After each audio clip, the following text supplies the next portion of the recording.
All right, everybody. Hopefully we're live. Give it a second to make sure that we're going live. All right, I think we are on the live broadcast. Good evening, everybody. Hope everything's going good in your battle spaces. Welcome to episode 14 of Veterans Making a Difference. Excited to have my brother on the other end of the microphone. First off, I'd like to ask everybody to please continue, to support the channel. Like, subscribe, share, all those good things. Every single penny that is made off the podcast is donated to the Amphibious Tractor Memorial. The more that we can help promote the channel, the more I can donate to that effort. So, hey, appreciate everybody's support in that endeavor. That's it for the notes, man. We're going to get right into it here. On the other side, I got one of my fellow Sergeant Major brothers. He made headlines recently for an incident that happened on a flight when he was going home to see his family from Japan. That was about May. It's been a few weeks. Typical, American story. It makes the headlines for one day and we turn the page and move on. But I didn't want this to die out because it speaks more of just the incident. It speaks more into the mindset. We got to be vigilant and we got to be always looking, for ways, to help each other out rather than just stare at people doing bad things. Everybody, welcome my brother, Jody Armentrout on the other end. Sergeant Major, thanks. Hey, thanks, Mark. It's a pleasure, my pleasure to have you over here. Hey, man, tell everybody a little bit about yourself before we get into the topic, man. Sergeant Major in the Marine Corps. Been in the Marine Corps going on 26 years now. Getting ready to retire and go to the Chapter 2, great state of Texas. Married, my wife, Jennifer. She's a retired Sergeant Major. I think Mark knows her also. She's the boss of the house. And then got 3 kids and a grandbaby. My grandbaby is in Texas, Jackson. Holler out to him. I haven't got to spend any time with him. I got to hold him a day after he was born, but that's it. So looking forward to that. Looking forward for this chat, Mark. Thanks for having me on here. No, man, it's my honor to have you. And for the viewers, I served with Jody and Jennifer, his wife, Dr. Jennifer Barrett Armentrout. Congratulations, Dr. Armentrout. At School of Infantry East, Jody was over there at the Marine Corps Combat Instructor course as the chief instructor, and Jennifer and I were first sergeants together in Marine Combat Training Battalion, man, and she was fantastic peer to have over there. So it's always better to do these things when you're familiar with the person on the other end. So yeah, that's awesome. Dude, you've had a magnificent career, man, and I'm proud of you. Let's talk about the headlines from NBC News, the New York Post. Every dang newspaper in the country covered it, where you had to intervene on an unruly passenger. Now, if I understand correctly, you're going home to see your family? Yeah, actually, I was going home to do some medical stuff for all the VA things that I got going on for retirement. Yeah. So tell everybody about like the flight, and then ultimately how this incident happened. Yeah, absolutely. So flying out of Iokuni, we flew into Tokyo, and then I caught a flight from Tokyo on ANA from Tokyo to Houston. Well, absolutely not a big sleeper on flights, and for that one I usually don't sleep anyway because I'm trying to catch up with the timeline. So when I get over back to Texas, I can just hit the rack and I'm kind of mirrored with everybody else. So staying awake, sitting in the exit row, got to have my leg space, watching everybody. And then we're about 6-7 hours into this flight, and it's about that time where everybody's comfortable. They're either in pajamas, no shoes, they're sleeping, whatnot. And this individual, the younger individual, walks past me. I didn't think anything of it at the time. Backpack, everything in hand. Then he walks by me again for the second time. So I start watching him. And I think that's just what we do. We're people watchers, especially type A personalities. We're going to pay attention. I think in the Marine Corps, specifically in the Marine Corps, they teach us to watch our surroundings all the time, 360, no matter what. Yeah. Figure out that way out if you need that way out, kind of thing. So I'm watching this guy, and he's sitting 2 rows up, there's a wall in between us because I'm in the big exit row. So he comes back towards my way and he goes into one of the bathrooms on the right hand side, because there's two bathrooms. One, they're facing each other, if you know, on a plane. So he goes into one. He's only in there probably 30, 45 seconds, comes out and goes directly into the other one. Right then, right there is when I was like, that was weird and odd. Mm. So he comes out of that one, goes up towards the cockpit, turns around, starts coming back, and does the exact same thing. Goes back into the bathroom, comes out of the bathroom, goes into the other bathroom. So at this time, when he comes out of the bathroom, he loops around directly in front of me, and he's looking at the exit door, which my radar kind of just, pegged at that time. So he goes back, walks up the aisle again. About this time, I got up out of my seat, and there was a young lady sitting beside me, 17, 18-year-old, and she wakes up. She's watching. So he comes back around and what was his and not unusual people. Was he like look like pacing, like sweating, like pacing, what was sweating, has a phone in his hand, doing something on his phone, has the backpack on his back, yeah, sweatshirt, hoodie, black pants, just hit every mark that they teach us to look for, that's just weird, unusual, and not in play for anybody else. Interesting. And so this time when he comes back around, he comes around and loops around the door to where I'm at, and I point blank asked him. I said, "What the F are you doing, man?" Just like that. Yep. And he darts. So in between the door that he was looking at, my exit door where I was sitting, there's one directly across, and then you've got the galley where the stewardess make the coffee and all that stuff. So he shoots through the galley going towards the other hatch. At this time, I just know he's going the other way, so I'm right on his tail. He reaches for the door, and there's a big rubber band strap that they throw on the handle, and it's attached to the other door. And he grabs that strap and he rips the strap off. About that time, I grab his backpack, twist his backpack, and I put him up against the wall. And then I'm bear hugging him about this time. So here's a comical piece that I think all your viewers are going to laugh. You're going to laugh.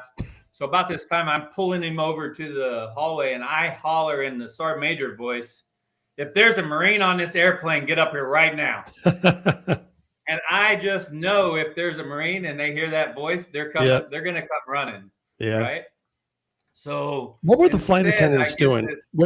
So you get up out, I'm sorry, I didn't mean to interrupt. So you get up out your chair, good. He's reaching for the rips the strap off the exit. What were the flight attendants doing? So this is after the lights are off in the airplane. So they're like, relaxing for a minute because everybody's. So really, which was a good thing because it didn't cause chaos in the airplane. So 90% of the people on the plane are asleep right now. They don't even realize what's going on until I yelled out for the Marine, and then that kind of woke everybody up. Flight attendants came, but so there was an older gentleman sitting on the exit row that side. I won't say his name because he doesn't want to be brought into it, but great individual. He jumps up after I holler for the Marine. He jumps up, grabs the individual by the other arm. By this time, I have him in the alleyway in between the two bathrooms on the opposite side. So he jumps up, grabs him arm, and he goes, "You don't need no damn devil dog, Marine. You've got a Navy veteran right here." And he's serious. He's like mad because I freaking hollered out for the Marine Corps. And he's yelling at me. So I introduced, I said, "Hey, I'm Sergeant Major Armentrout, Jody." He's like, "You still don't need no damn devil dog. You got a Navy vet here." So great individual. So by this time, I've got him. The kid's not fighting now at all. He's figured out, but he's still just a weirdo. So I put him on his knees went back to the whole get down on your knees, put one foot on the left foot over, kind of stuck my foot down on it and hit that pressure point so he didn't decide to just, jerk around on us, and took his backpack off. By this time, the stewardess and all them are up. So I'm looking, I said, hey, we need something to tie this knucklehead up. I don't feel comfortable with him just sitting here. And they brought out, so I'm going to kill all the rumors. Everybody thought, holy crap, Sergeant Major carries zip ties in his back pocket. That wasn't the case. The stewardess, even though it is a good idea now, the stewardess actually had a bag of zip ties, and I commend them because they obviously train for stuff like this. Yeah. Because the lead stewardess, she tied up some flexi cuffs and handed them to me. She knew exactly what she was doing. Oh, good. So we flexi cuffed him, and then I told the older gentleman, the Navy gentleman, veteran, I said, hey, let's get him to a seat.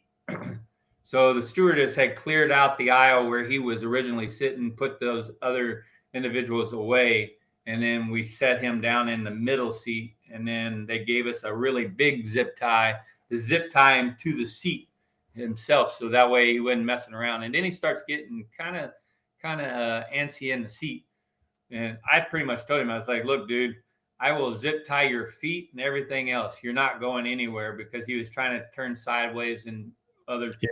So the Navy guy, he gets to the window seat, and I just sat on the aisle with him the entire flight.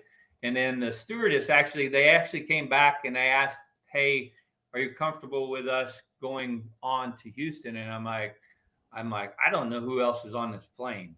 I said, at the end of the day, I don't know what this guy's doing.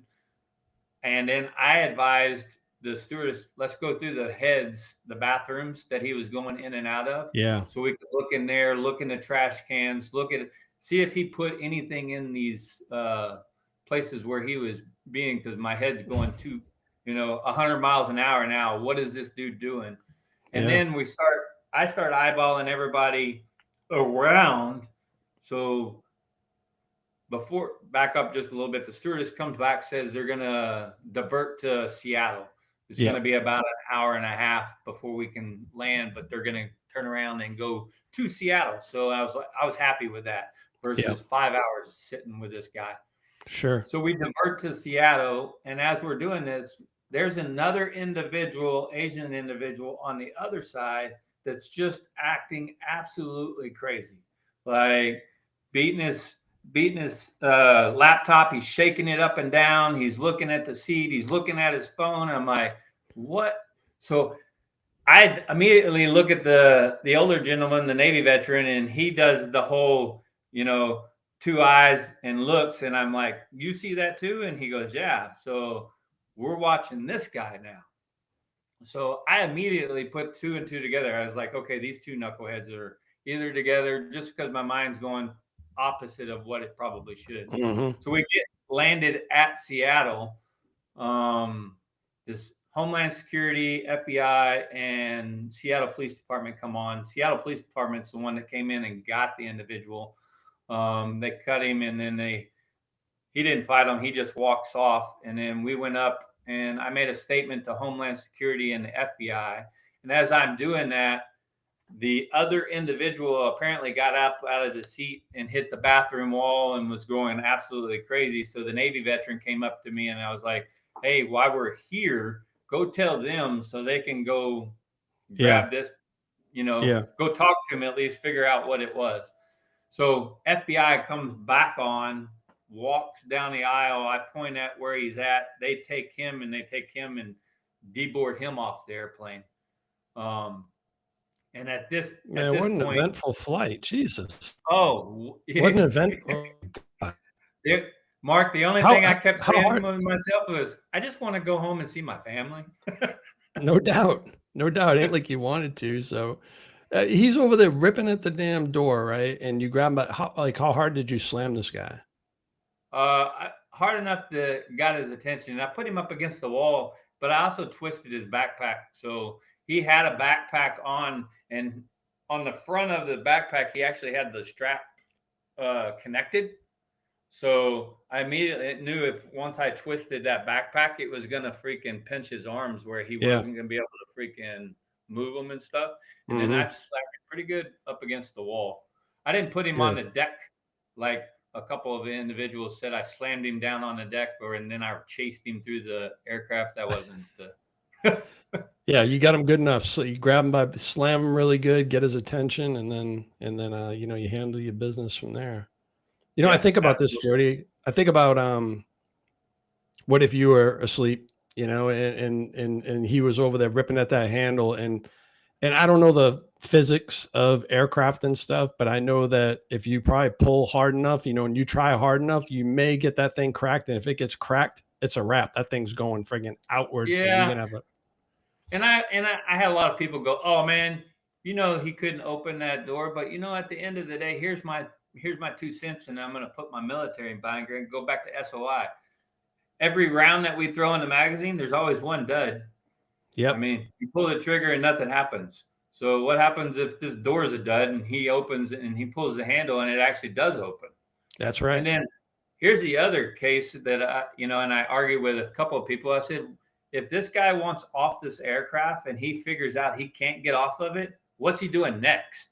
Yep, absolutely. That's the other thing. You know, there's innocent people that are sitting around us, and when we raise our right hand, we swear to protect them on all accounts, no matter where we're at. And that went through my head. I'm like, what is this knucklehead going to do? And then at the end of the day, when we zip tied him, some people were like, well, why'd you need a zip tie him? Well, now you got to protect him. Obviously, he doesn't want to be here. Right. There's no reason not to protect him. So, yeah, for all the viewers out there, you've basically gotten your terrorism awareness hip pocket class for your annual training for the year. So you're covered. I stand by it, Jody, and I stand behind, you know, what you did, because you never know what could happen next. You're better off to just diffuse it. And why should innocent passengers be subjected to him just acting crazy? No, they shouldn't. Sometimes the bully, you got to slam the bully every now and then. I believe. I don't know. So I'm all about it. Yeah, absolutely. And you know, you made the joke about the terrorism thing. So since I've been back, a lot of the younger Marines, obviously, and sailors, they're all excited about their sergeant major was, you know, did this thing. So, I mean, I've had individuals coming up giving me zip ties. Sergeant major, can you sign my zip tie? You know, just doing the crayon stuff. I love it. Yeah. But, you know, I tell every one of them, I said, in the last 26 years, that terrorism awareness class ranks up there with that, you know, tobacco awareness class. Tobacco cessation. I thought it was the biggest waste of my time. Why am I sitting here watching this knucklehead smoke a cigarette on a Mustang? I don't smoke. But same thing with the guy walking through the airport with the American shirt, you know, on our own old Marine Net classes. But I tell the Marines and sailors, I said, all that stuff, doing it for the last 26 years, immediately kicked in, and I started watching and putting things together, all the things that we read about. So in the end of the story, that stuff's not actually a waste. It's, you know, it's giving us a mindset that we have to have and building that foundation that we know we have. Everybody's entitled to opinion. I saw some of the comments, you know, and I saw Dr. Barrett Armentrout, you know, chiming in on those things too. Same stuff, you know. He can't rip a door off. You know, why'd you assault the guy? You know, he didn't do anything. Whatever, man. Like, you weren't on the aircraft and you don't know. And I guarantee you, if they took a poll of everybody on the aircraft, 90% of them, 95, maybe even 100% of them are going to say, hey, we appreciate what the hell he did. Guy was being a total buffoon and just being unruly. And that's bullshit. Yeah, man. Good on you, bro. At the end of the day, that's the biggest thing, is I think we need to take care of each other, no matter who we are, what we are, color, we all bleed the same. And it speaks to a mindset, right? Like, I think, and I think it's more than just this one incident. You know, it's a mindset of like taking care of other people, you know, and just and looking out for each other. So it's a lesson. You taught a lesson. Absolutely. And it's probably one of the best mindsets that I got. And I thank the Marine Corps for it, because it's who I am. They built my foundation. And then hopefully I can carry that on and be a game warden or a police officer once I retire here in a couple of months. My mind tells that that's gonna all come to fruition for you, and you're gonna have a unbelievable transition out and be able to take your skills and go up, new occupational field for yourself. So I'm fired up for you, man. Thanks, man. Yeah. I'm super humbled that you called and asked me to be on your show, and it's amazing what you do and what the show stands for, and we have a ton of individuals doing the right thing, just like the Coast Guard guy saved 165 people. I mean, that right there, that's hero status to me. He's a hero. So yeah, I take a lot of pride in these veterans making a difference live streams I'm doing this year. And it's my honor, to highlight, guys like you are out there doing the right thing, and looking out, for your fellow citizens. And I admire it and truly appreciate it. yes, sir. Hey, man, I'm going to let you close us out, and I'm going to be the good, older, more gray-haired friggin' sergeant major, and give you the chance to shout out closing comments. Please don't forget your family. Like I nudge everybody, like don't forget Dutch. Go ahead. Well, at the end of the day, my family's first and foremost. They're the only reason why I do what I do. My kids, my wife, my grandkids, my parents, and everything. So shout out to all of them, and then all my mentors, you, Nick Vitale. You remember? That's a legend right there. Yeah, man. Oh, he loves you. Shout out to him and everybody that's mentored me and gave me the ability to do the things and put me in the positions and believed in me to accomplish the positions. I wouldn't have never done that with anybody. And then to everybody, just keep mindful of who you are. And then no matter whether you're in uniform or out of uniform, we raise our right hand to take care of everybody. So just take care of each other and take care of everybody around you. And we'd be a whole lot better place. Yeah. Shout out to all the service members as well. You make this graybeard proud, and and soon to be, you'll be a graybeard here soon out of uniform. And I'm so proud of you guys, and keep on keeping on out there, because the world is not getting any safer, as you know. Absolutely. All right, man. Jody is still on active duty. He's on chow time in Japan time, so we'll let him get back to his Marines so he can close out his service strong. Thank you, everybody, for joining us tonight. And Jody, really appreciate you coming on and sharing the story, and thank you for all the kind words and your support of me and the channel. I do appreciate it. Absolutely. Thanks for having me, Mark. Absolutely. I'm going to need you to hang on for 1 second. We're going to go off the live, and I'm going to need to collect your track. Everybody have a good night, and I love you guys. Take care.